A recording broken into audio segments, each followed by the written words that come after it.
구원해. 그런데 믿음으로 바라보는 사람들에게는 새 생명을 얻는 구원의 능력이라고 했습니다. 그 세상의 어떤 힘도 죄와 죽음의 문제를 해결할 수가 없습니다. 여러분, 뭐 가지고 죄의 문제 해결해요? 뭐 가지고 죽음의 문제를 해결해요? 안 돼요. 십자가 안에서 죄로 인해 죽은 인간이 하나님의 은혜로 살아나기 때문에 가능한 거예요. 우리는 십자가에서 자신을 계시하시는 하나님을 볼 수 있어야 돼요. 여기 십자가를 볼 때마다 내 죄가 보여야 돼요. 그 내 죄를 해서 다루신 예수님이 보여야 돼요. 그 은혜에 감격할 줄 알아야 돼요. 우리에게는 얼마나 그런 마음이 있습니까? 없어요. 십자가를 깊이 묵상해 보면은 하나님이 하신 놀라운 일들을 깨닫게 됩니다. 야, 저 방법밖에는 없었나? 여러분, 하나님이 인간보다 멍청해서 자기 아들을 죽이면서까지 구원 방법을 마련하셨겠어요? 근데 인간은 그게 못 믿어야 되니까는 열심히 도를 닦고 착한 일하고 다 부질없는 짓입니다. 어느 목사님이 자기 나름대로 잘 믿는다 그랬고 하나님 명령에 따라서 선교제에서 선교도 하고 그랬는데 사고로 자기 사랑하는 아들을 잃었어요. 하나님은 살려줬어요. 그렇게 기도했는데 죽었습니다. 눈물 흘려 기도하고 나 더 이상 못하겠습니다. 그런데 아들아, 마음이 아프지? 나도 도성이나 예수를 십자가에 못 박을 때 그렇게 아팠느니라. 우리는 사실 아버지 아픔을 몰라요. 아니 생각도 안 해요. 여러분, 하나님은 세상에 지혜 있는 자들의 지혜를 웃음거리로 만드세요. 그 지혜로 구원 못 받아요. 우스워요. 자신의 힘을 자랑하는 인간의 계획을 허무한 것으로 만듭니다. 인간의 자랑하는 것 하루아침에 무너지는 게 인간이에요. 하나님은 자신을 지극히 어리석고 열악한 상황 속에서 드러내십니다. 그러면서 인간의 죄라는 것이 얼마나 미련한가. 당장 눈앞의 것밖에 못 보는 거예요. 그러니까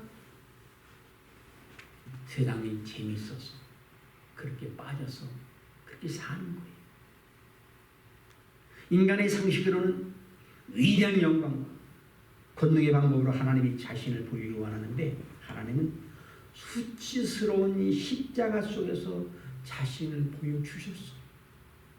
이걸 어떻게 인간이 아냐고요. 십자가 은혜를 깨닫지 못한 사람은 고난 속에 감춰진 하나님의 미를 알지 못하기 때문에 고난보다는 영광을, 약함보다는 강함을, 어리석음보다는 인간의 지혜를 더 좋아합니다. 우리는 고난이 올 때마다 그게 하나님의 은혜라는 거. 저 역시 너무 부족하니까 아직도 더 많은 고난이 필요해요. 그걸 통해 내가 더 완전히 부서져야 돼요. 꺾어져야 돼요. 주여, 내 탓입니다. 내 탓입니다. 인간의 생각은 하나님께서 위대한 그런 영광스러운 상속의 사실을 나타낸다고 생각하지만 하나님은 정반대로 슬픔과 절망과 열악함 속에서 자신을 드러내시는 길을 택하셨어요. 여러분, 신앙이란 하나님이 자신을 알기 원하시는 그 하나님의 참모습을 보면서 그 하나님께 기꺼이 응답하는 거예요. 하나님의 뜻은 거기에셨군요. 내가 죽도록 충성하지요. 세상 눈으로 보면 십자가가 미련하게 보이지만 영적인 눈으로 보면 지혜 중에 지혜입니다. 그러는 그 뒤에 감탄하는 거예요. 하나님 그렇군요. 내가 뭘 안다고. 너무 어리석은 것밖에 없군요. 23, 22절 유대인은 표적을 구하고 헬라인은 지혜를 찾습니다. 유대인들은 하나님이 함께 하신다는 사실을 어떻게 아느냐. 기적을 통해서. 그래서 모세가 홍해를 갈랐어요. 하늘에서 만나와 애초리가 내려왔어요. 바위에서 물이 흘러요. 그런 초자연적인 기적으로 하나님의 능력이 있다고 봤어요. 마태복음 12장 보면요. 서기관과 바리새인들이 예수님 앞에 나와 표적을 보여달라 그랬어요. 유대인은 끊임없이 예수님이 그가 하나님의 아들인 것을 나타내 보여달라 그랬어요. 예수님께서 소경의 눈을 뜨게 하셨어요. 혈루증 앓은 여인을 고쳐주셨어요. 안진뱅이가 일어났어요. 물이 변해서 포도주가 됐어요. 떡 5개 물고기 2마리로 5천 먹고 남는 역사를 베풀어 주셨어요. 그런데 그들은 그 많은 것들을 보면서도 거기에 만족하지 아니하고 또 다른 표적을 계속해서 요구했어요. 유에는 하나님을 강력한 왕으로 생각해서 왕적 권세의 표적을 구했어요. 또 헬라인은 세상의 원리를 하나님처럼 생각해요. 그래서 지혜와 지식을 찾아요. 바울이 그들에게 십자가의 복음을 전했어요. 그들은 십자가는 하나님께 저주받은 죽음이기 때문에 믿을 수 없다. 예수님 거부했어요. 십자가는 말도 안 되는 미라는 것이기 때문에 그들이 그렇게도 찾는 표적과 지혜가 십자가에 있는데도 그걸 모르는 거예요. 우리 인간이 그렇습니다. 내 생각으로 아니라고 생각하면 더 이상 여지가 없어요. 그래서 자기 마음대로 자기 옳은 대로 사는 거예요. 그들이 다 멸망이라고 했어요.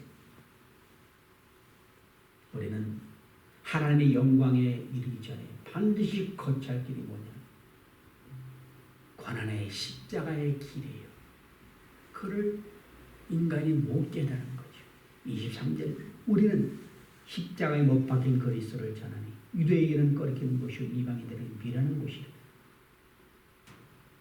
유대인들은 십자가가 꺼리키는 것이 그들이 구약 율법에서 저주에 달린다가 나무에 달다가 저주받은 자가 나무에 단다 그랬거든요. 십자가 꺼려줘요. 헬라인은 십자가 사형틀이었어요. 그때 그 사형틀이 수치고 부끄럽거든요. 믿을 수가 없죠. 근데 우리는 택함 받은 자녀는 그분이 십자가에 달리심으로 말미암아 구원의 놀라운 역사가 이루어지게 되었다. 그래서 귀한 뜻을 알고 하나님께 감사를 드리는 것입니다. 여러분 교회를 오래 다녀도요 성령 받기 전에는요 예수님이 십자가에 달려 죽으셨다는 게 그냥 상식적인 것이지 믿음으로 받아들이지가 않아요. 근데 성령 체험하면요 아 이게 십자가의 은혜구나. 하나님 감사합니다. 그렇게 되는 거예요. 나 같은 죄를 위해서 예수님이 이 땅에서도 고난 받으셨고 감격합니다. 십자가만 하나님의 구원의 능력이 십자가에 다른 길은 없다는 것을 압니다. 사도 바울이 갈라디아서 2장 20절에 이렇게 고백했어요. 내가 그리스도와 함께 십자가에 못 박혔느니 그러니 이제는 내가 사는 것이 아니요 오직 내 안에 그리스도께서 사신 것이라. 이제는 내가 육체 가운데 사는 것은 나를 사랑하사 나를 위하여 자기 자신을 버리신 하나님의 아들을 믿는 믿음 안에서 사는 것이다. 자, 죽을 수밖에 없던 죄인이 걸어가지 하나님 앞에 미뤄지고 구원 얻는 길이 십자가를 통해서 가능하기 때문에 이렇게 고백했던 것입니다. 이제 말씀을 마치겠습니다. 우리의 신앙이 십자가를 떠날 때 십자가에서 눈길을 다른 데로 돌릴 때 문제가 발생합니다. 교회 나오면서 십자가를 바라지 못하고 인간 몸이요 시험을 됩니다. 신앙이 성장하지 못합니다. 그래서 우리는 너나 없이 십자가를 바라봐야 돼요. 나는 정말로 십자가에 달리신 예수님만 바라보고 사는가? 세상 건 내가 바라는 건 없는가? 십자가에 오는 능력이다. 이 복음 붙들고 평생 후회 없는 귀한 인생 살아가시길 주의 이름으로 부탁을 드리겠습니다. 오늘 말씀과 함께 결단을 드립시다. 하나님, 십자가의 비밀을 나도 알게 하소서. 지혜를 깨닫게 하소서.